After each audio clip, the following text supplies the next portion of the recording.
These are the shocking scenes which show Carla Connor finally discover the truth about what happened on the night of that tragic fire.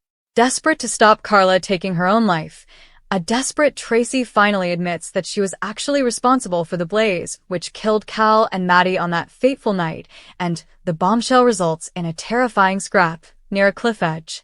But will the killer confession lead to yet more tragedy? The drama kicks off as a drunken Carla continues to struggle with her enormous guilt. Seeing her one-time nemesis knocking back wine, Tracy climbs into the passenger seat of Carla's car and attempts to talk her around. However, Carla isn't in a talking mood and tells Tracy that they're going for a drive before speeding off. Tracy grows nervous as Carla's erratic driving puts them both at risk, and she is left on edge, quite literally, as Carla parks the vehicle on the precipice of a cliff. An emotional Carla starts to open up about the deaths of Cal and Maddie and her own self-loathing for being the cause of it all. Teetering on the edge of the cliff, Carla looks like she may be about to end it all, and Tracy can take it no more. When Carla takes another step closer to the deadly drop, Tracy yells at her to stop and finally comes clean that she broke into her flat that night and accidentally started the blaze. While Tracy desperately tries to explain her motives for hating Carla so much back then, Carla struggles to digest what she is hearing. Before long, the two women are embroiled in a fight near the edge. But is an angry Carla about to have a real reason to feel guilty as the scrap threatens to end in fatality? Coronation Street is no stranger to jaw-dropping twists and emotionally charged showdowns. But upcoming scenes promise to take the drama to a whole new level as two of the cobble's fiercest women, Tracy Barlow and Carla Connor, find themselves in a perilous situation that threatens to end in yet another tragedy. As Carla finally learns the harrowing truth behind the fire that claimed the lives of Cal Nazier and Maddie Heath, tensions erupt in a deadly confrontation on the edge of a cliff. It's a scene that fans won't soon forget, raw, emotional, and terrifying in its intensity. The two women, once enemies, face off in an explosive reckoning that could change both of their lives forever. Carla Connor, Alison King, has never fully come to terms with the tragic fire that tore through Victoria Court in 2015, killing two beloved residents, firefighter Cal Nazier, Jimmy Mystery, and feisty teen Maddie Heath, Amy James Kelly. The incident was one of the darkest moments in Weatherfield history, and it left Carla plagued with guilt. Though she was never charged, the weight of responsibility has been eating away at her ever since. In recent episodes, viewers have watched Carla slowly unravel.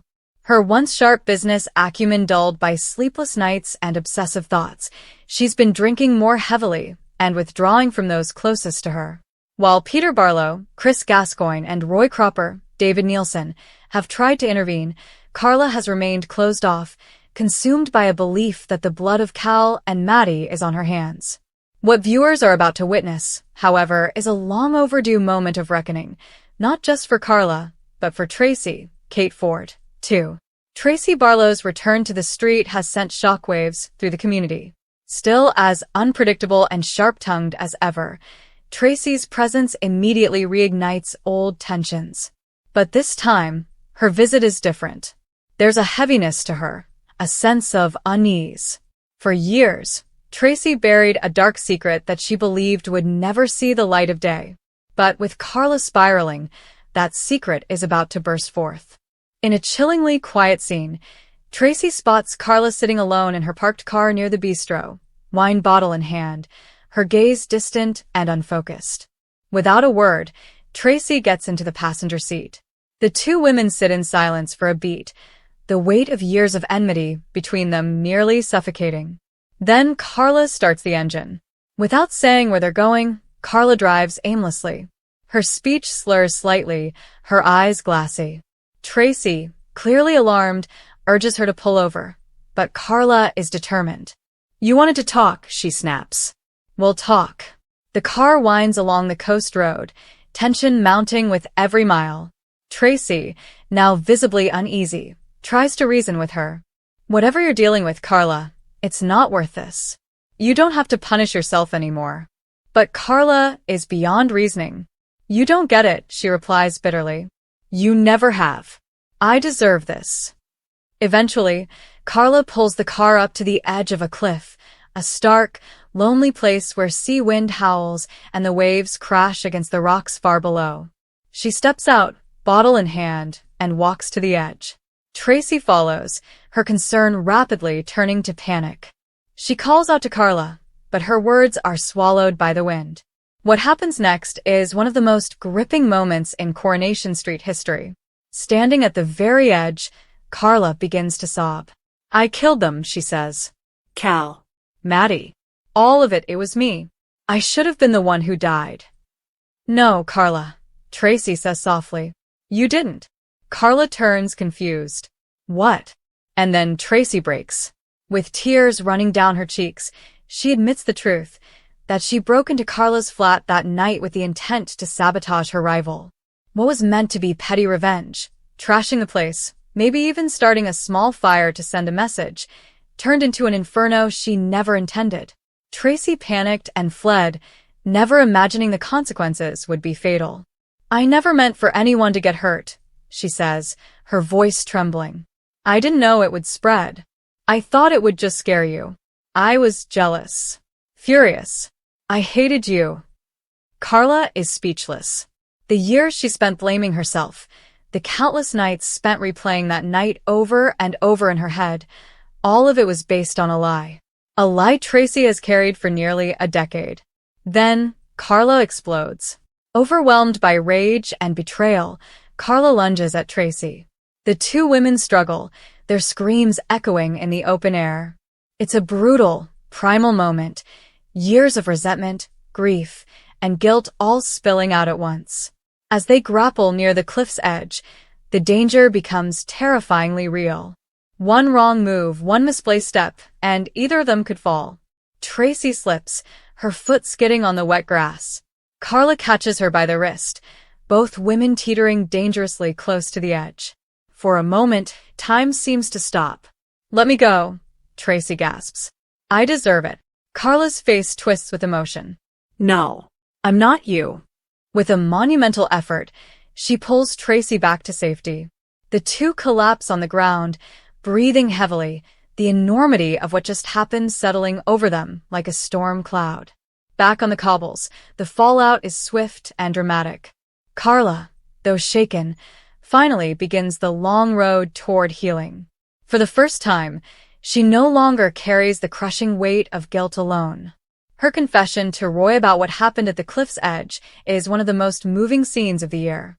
Tracy, meanwhile, faces a reckoning of her own. While legal consequences remain unclear, the social cost is immediate. Amy struggles to forgive her mother, and Steve is left reeling. Even Ken Barlow, no stranger to disappointment from his daughter, finds it difficult to hide his disgust. Word spreads quickly in Weatherfield. Whispers of the fire resurface, reigniting grief for Cal and Maddie's families. Yasmin Nazir and Sophie Webster confront Tracy in heartbreaking scenes, demanding answers, closure, and justice. But is there any true justice for what happened that night? As the dust settles, Carla begins to see a therapist and steps back from Underworld. She starts making amends with those she's pushed away, including Peter, whose return comes just in time to support her through the trauma. "I've lived with ghosts for too long," she tells him. "It's time I let them go." In a poignant scene, Carla visits the memorials of Cal and Maddie, leaving behind a note. "I'm sorry I couldn't save you, but I'll never stop trying to save myself." Tracy's future is less certain. There's talk of criminal charges, but given the time passed and lack of physical evidence, it remains murky. What's clear, however, is that she has been forever changed by the events of that night, and their brutal unearthing nearly 10 years later. In a moment of surprising vulnerability, Tracy sits alone on a park bench, gazing out at the horizon. "For once, I don't know what to do," she says quietly. "I've always been the villain, but I never thought I'd feel like the victim too." Whether redemption is possible remains to be seen. But as Carla and Tracy both reckon with the ghosts of the past, Coronation Street reminds viewers why it remains one of the most gripping dramas on television. Because sometimes, the biggest explosions aren't from fires, they're from the truth finally coming out.